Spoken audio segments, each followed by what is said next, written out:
Bismillahirrahmanirrahim. Assalamualaikum warahmatullahi wabarakatuh. Alhamdulillahi bini'matihi tatimmus shalihat. Wassalatu wassalamu ala man la nabiyya ba'dah wa ala alihi wa sahbihi wa mawalah. Wa la hawla wa la quwata illa billah. Asyhadu an la ilaha illallah wahdahu la syarikalah wa asyhadu anna Muhammadan abduhu wa rasuluhu la rasula wa la nabiyya ba'dah. Yaqulu tabaraka wa ta'ala fi kitabihil karim, a'udzu billahi minasyaitonir rajim. Ya ayyuhalladzina amanu taqullaha haqqa tuqatih wa la tamutunna illa wa antum muslimun. Ya ayyuhan nasu taqu rabbakumul ladzi khalaqakum min nafsin wahidah wa khalaqa minha zawjaha wa bassa minhuma rijalan katsiran wa nisaa'a wattaqullaha alladzi tasaaluna bihi wal arham innallaha kana 'alaikum raqibah. Ya ayyuhalladzina amanu taqullaha wa qulu qawlan sadida yuslih lakum a'malakum wa yaghfir lakum dzunubakum wa may yuti'illaha wa rasulahu faqad faza fawzan 'azima. Amma ba'du, wa qala alaihi salatu wassalamu fi hadisihi ma min syai'in asqalu fi mizanil mu'mini yaumal qiyamah min khuluqin hasanin. Amma ba'du, Allahumma la sahla illa ma ja'altahu sahla wa anta taj'alil hazana idza syi'ta sahla.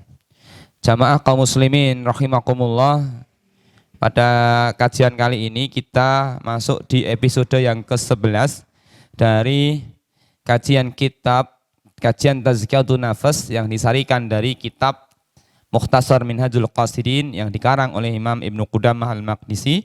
Pada episode yang ke-11 ini kita akan membahas tentang adabus suhbah wal ukhuwah wa mu'asyaratil khalqi wa nahwi dzalika, yaitu adab-adab bersahabat atau berteman dan bersaudara, kemudian berinteraksi dengan mereka dan yang sejenisnya. Pada pertemuan kali ini kita akan membahas bagaimana tuntunan Rasulullah SAW dalam berinteraksi, bermuamalah dengan sesama manusia. Bahkan di sini juga akan menerangkan tentang begitu pentingnya bersikap atau akhlak yang baik dalam berinteraksi dengan manusia. Kita awali dari riwayat yang disebutkan oleh Imam Abu Dawud, ya. Rasulullah sallallahu alaihi wasallam mengatakan, "Ma min syai'in asqalu fi mizanil mu'mini yaumil qiyamah min khuluqin hasan." Tidak ada sesuatu yang berat dalam suatu timbangan bagi orang mukmin di hari kiamat kecuali akhlak yang baik. Maka beliau mengatakan, "I'lam annal ulfata samratu husnil khulqi wa tafarruq tafarruqa samratu su'il khulqi." Ketahuilah bahwa sesungguhnya kedekatan seseorang kepada orang lain itu adalah buah daripada baiknya akhlak. Sementara perpecahan itu adalah buah dari buruknya akhlak. Li'anna husnal khulqi yujibut tahabub wa tawafuq. Karena akhlak yang baik itu akan mewariskan rasa cinta dan kecocokan. Akhlak yang baik akan mewariskan atau menurunkan rasa cinta. Wa su'ul khulqi yusmiru tabaghut wa tadabur. Sementara akhlak yang tidak baik itu akan mewariskan sesuatu yang tidak menyenangkan, sesuatu kebencian. Maka akhlak yang baik akan meneruskan yang baik, akhlak yang tidak baik juga akan mewariskan sesuatu yang tidak baik. Maka kita pernah mendengar bagaimana Rasulullah SAW suatu hari pernah ditanya oleh seorang sahabat di antara sahabat Rasulullah SAW dalam sebuah riwayat bahwa, "Ya Rasulullah, inna imra'atan tuzkaru min kasroti sholatiha wa siyamiha." Ya Rasulullah, sesungguhnya di kampung saya ini, di tempat dekat rumah saya itu ada seorang wanita. Wanita ini sangat dikenal oleh orang-orang yang tinggal di kampung itu sebagai orang yang ahli ibadah. Ya, sering disebut namanya. Beliau adalah ahli ibadah, ahli sholat, ahli puasa, dan ahli tilawatul Quran dan ahli-ahli yang lain. karena banyaknya ibadah yang dia tidak pernah lowong darinya. Tudkaru min kasrati sholatiha wa siyamiha ghaira annaha tudhi jiraniha. Ghaira annaha tudhi jiranaha. Ya Rasulullah, tetapi orang ini setiap ucapan yang dia ucapkan, kalimat yang keluar dari lisannya itu selalu menyakiti tetangganya. Di satu sisi beliau adalah seorang yang ahli puasa, tidak ada hari sunnah puasa dia kecuali beliau kerjakan. Malam hari beliau juga ahli sholat tahajud. Di waktu yang lain juga membaca Al-Quran, dan tidak ada amal soleh kecuali beliau pasti kerjakan. Pak, sampai orang-orang kampung pun menyebut beliau adalah seorang ahli ibadah. Tetapi ketika beliau berinteraksi dengan tetangganya, maka setiap ucapan yang keluar dari lisan beliau selalu menyakiti tetangganya. Maka Rasulullah SAW kemudian mengatakan, hiya finnar, orang itu akan masuk neraka. Kita mungkin akan bertanya, kenapa Rasulullah SAW memberikan vonis status neraka kepada orang yang ahli sholat, kepada orang yang ahli puasa, kepada orang yang ahli ibadah. Kalau ada orang yang ahli maksiat, kemudian dia tidak ada hari kecuali dilalui dengan maksiatnya, kemudian dia diberikan vonis oleh Rasulullah sebagai penghuni neraka, mungkin akan sesuatu yang lumrah. Tetapi vonis itu disematkan kepada orang yang ahli ibadah. Maka inilah salah satu di antara hadis-hadis Rasulullah SAW yang mengajarkan kepada kita, ternyata ibadah yang kita bangun, ya, sholat yang kita kerjakan, baca Quran yang kita baca, siam yang kita kerjakan, itu mestinya akan menumbuhkan akhlak yang baik dalam diri kita. Kalau ada ibadah-ibadah yang kita kerjakan, kemudian tidak menumbuhkan akhlak yang baik, maka ada pertanyaan besar. Ada masalah di dalam ibadah yang kita kerjakan. Mungkin dari sisi niatnya, mungkin dari sisi apa, pasti ada masalah. Maka disinilah pentingnya kita untuk belajar bagaimana untuk menjadi orang-orang yang punya akhlak yang baik. Ikhwati fillah azakumullah.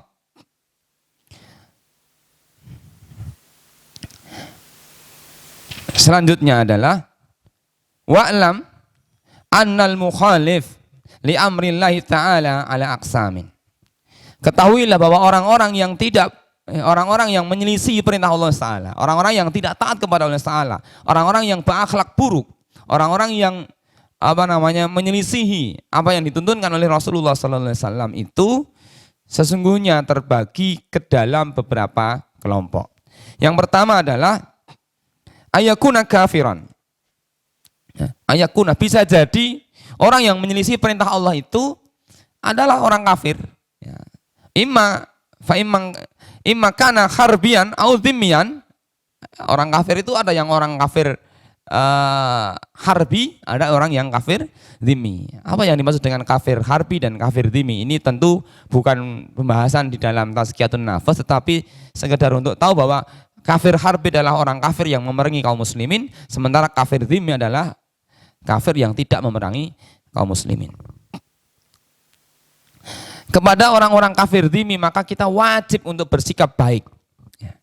Man adza dhimmiyan lam yarih raihatal jannah. Barang siapa yang menyakiti orang kafir dhimmi, maka dia tidak mendapatkan baunya surga. Begitu Rasulullah SAW mengajarkan kepada kita untuk tetap bersikap baik kepada orang kafir dhimmi.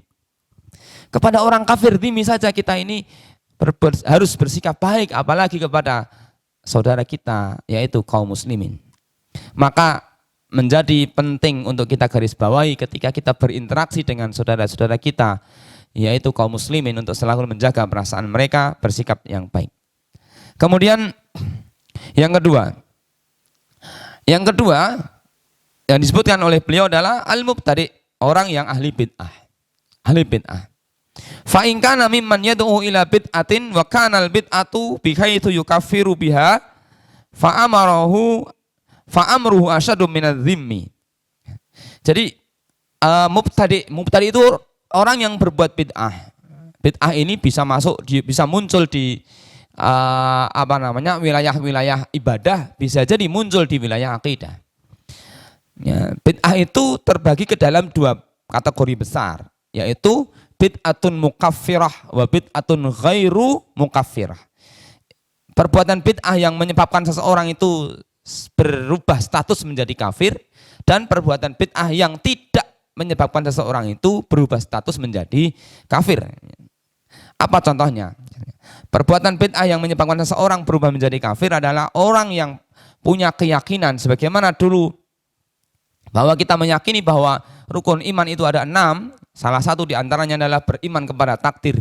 Ada sebagian orang yang menolak beriman kepada takdir. Ini adalah sikap keyakinan bid'ah yang tidak pernah ada di zaman Rasul, walaupun pada saat itu Ibnu Umar pernah memberikan nasihat, seandainya kalian tidak beriman kepada takdir, maka ya, sungguh Allah SWT tidak akan menerima amal perbuatan kalian. Kenapa? Karena iman kepada takdir bagian dari syarat sahnya keimanan seseorang. Jika ada orang yang menolak beriman kepada takdir, maka ini adalah keyakinan bid'ah, keyakinan yang muncul yang tidak pernah dicontohkan oleh Rasulullah SAW. Sementara perbuatan bid'ah yang lain yang selain berkaitan dengan persoalan-persoalan akidah adalah masuk dalam kategori bid'ah ghairu mukaffirah. Kemudian yang ketiga adalah al-'asi bi fi'lihi la bi i'tiqadihi, yaitu para pelaku maksiat. Ada pelaku maksiat. Ihwati fillah rahimakumullah, jamaah kaum muslimin rahimakumullah. Ketika kita melihat bagaimana saudara-saudara kita, orang yang masuk dalam kategori al-ma'asi, maka bisa jadi orang-orang yang bermaksiat itu karena faktor tidak tahu, bisa jadi. Atau karena mereka karena syubhat, mungkin apa yang dalam benak mereka itu salah interpretasinya terhadap dalil. Maka al-ma'asi, orang yang bermaksiat ini bisa jadi akan lebih mudah untuk bertaubat ke hadapan Allah Ta'ala daripada ahlul bid'ah. Ya, asyaitanu ahab, sesungguhnya setan itu lebih suka kepada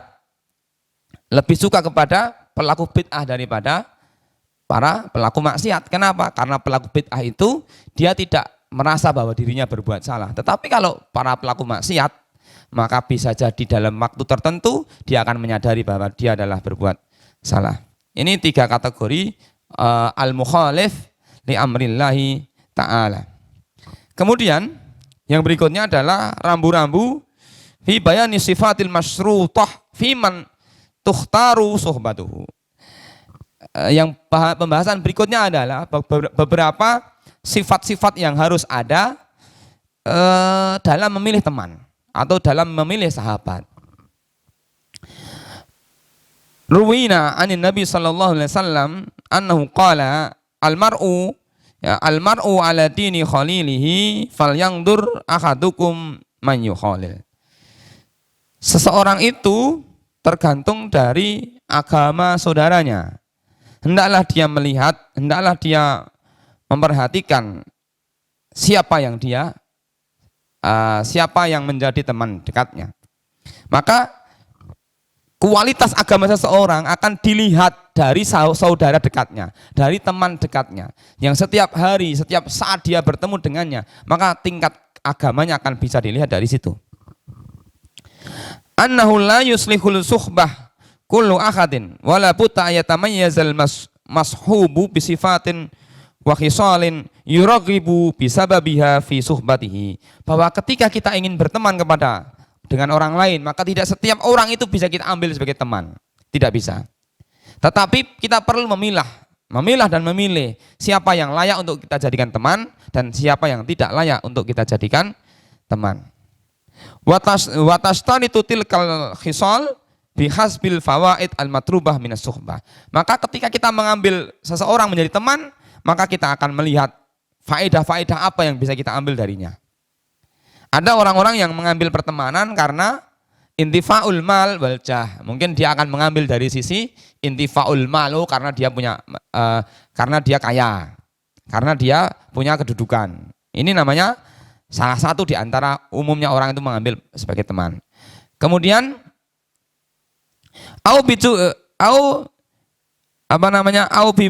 bimujarradil istinasi bil musyahada wal muhawarah Bisa jadi orang mengambil teman itu karena pertimbangan enak diajak ngobrol, mungkin orangnya fleksibel, orangnya luas, misalnya seperti itu.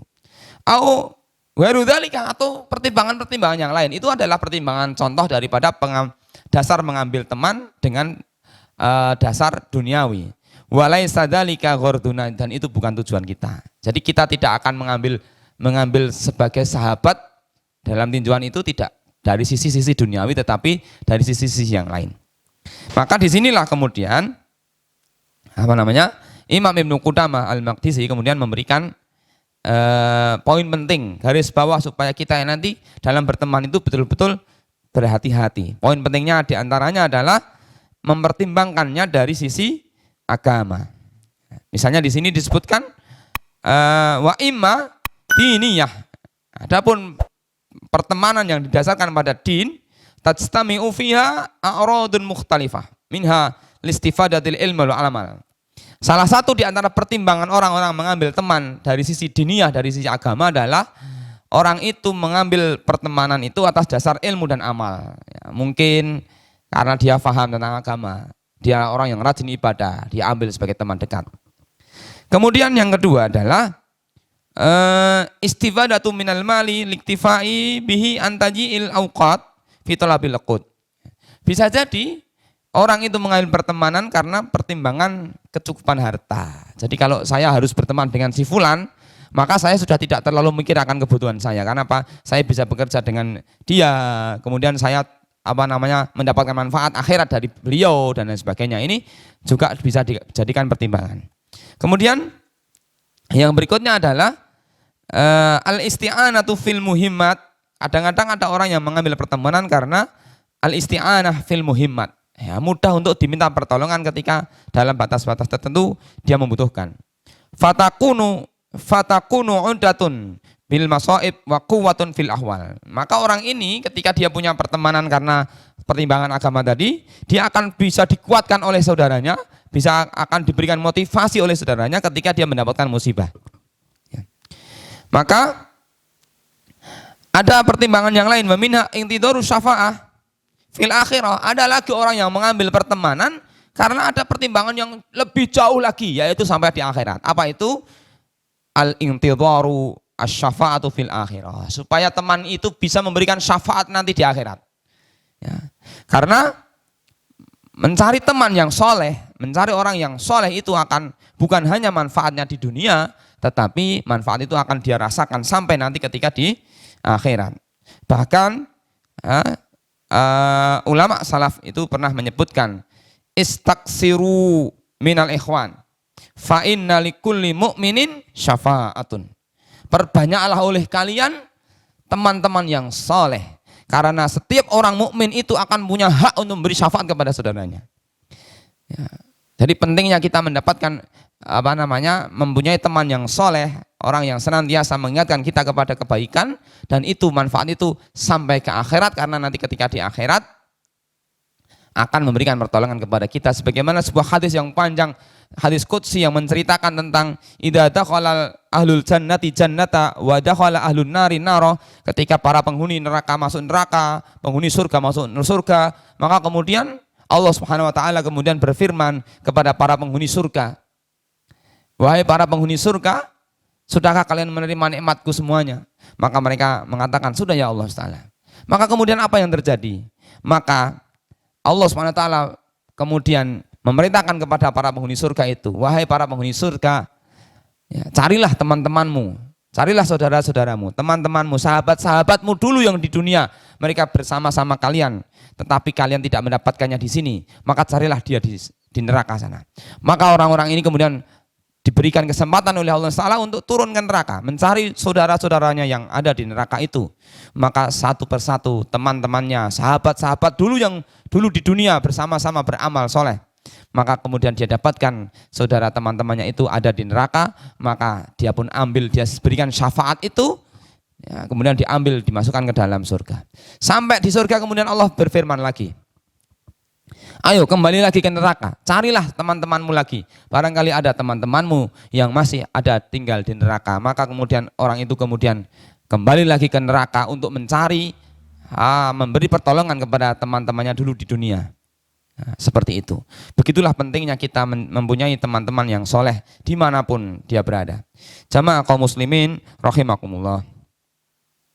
Yang berikutnya adalah fayambagi ayakuna fi man tu'assiru suhbatuhu khamsu khisalin. Jadi dalam berteman ada lima kategori, ya, di sini disimpulkan oleh beliau.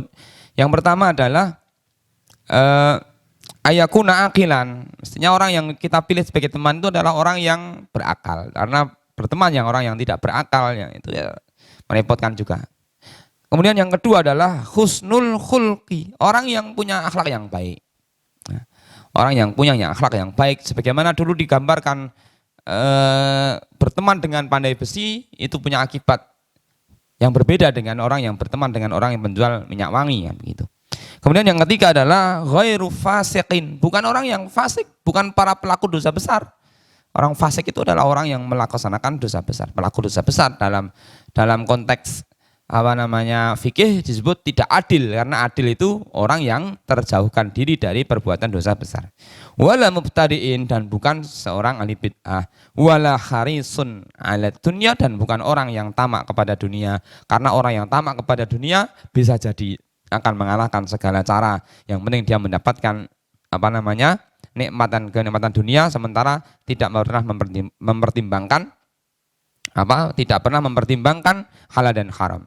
Idrubba akilin yaglibuhu ghadabun aw syahwatun fayuti'u hawahu fala khaira fi suhbatihi. Nah, ada banyak orang yang berakal, ada banyak orang yang punya ilmu, tetapi dia tidak punya akhlak yang baik, ya. Dia tidak punya akhlak yang baik, maka yaglibuhu ghadab aw syahwat, maka akal yang dia miliki, ilmu yang dia miliki itu, ya, karena dia tidak punya akhlak yang baik, dikalahkan oleh emosinya, dikalahkan oleh syahwatnya, sehingga dia mengikuti hawa nafsunya, maka berteman dengan orang yang seperti ini tidak memberikan faedah. Maka beberapa poin penting ini yang perlu kita perhatikan. Yang satu berakal, yang kedua akhlaknya yang baik, kemudian yang ketiga orang yang bukan orang yang fasik, yang keempat bukan ahli bid'ah, dan yang kelima bukanlah orang yang tamak kepada urusan dunia. Ini adalah poin-poin penting ketika kita berteman dengan kacamata tazkiyatun nafas, karena sedikit banyak teman kita akan memberikan pengaruh kepada kita, sebagaimana Rasulullah SAW mengatakan, almar'u ala dini khalilihi falyangdur ahadukum man yukhalil. Seseorang itu tergantung dari agama temannya, agama saudaranya, maka hendaklah ia melihat salah seorang di antara kalian siapa yang menjadi teman dekatnya. Ketika teman dekatnya orang yang baik, maka insya Allah keimanannya akan terjaga dan dia akan istiqomah di atas jalan Allah Ta'ala.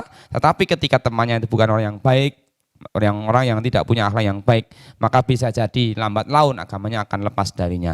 Wal'iyadu billah. Demikian yang bisa kita aturkan pada pertemuan episode yang ke-11 kali ini, semoga memberikan manfaat. Al-afu minkum. Wassalamualaikum warahmatullahi wabarakatuh.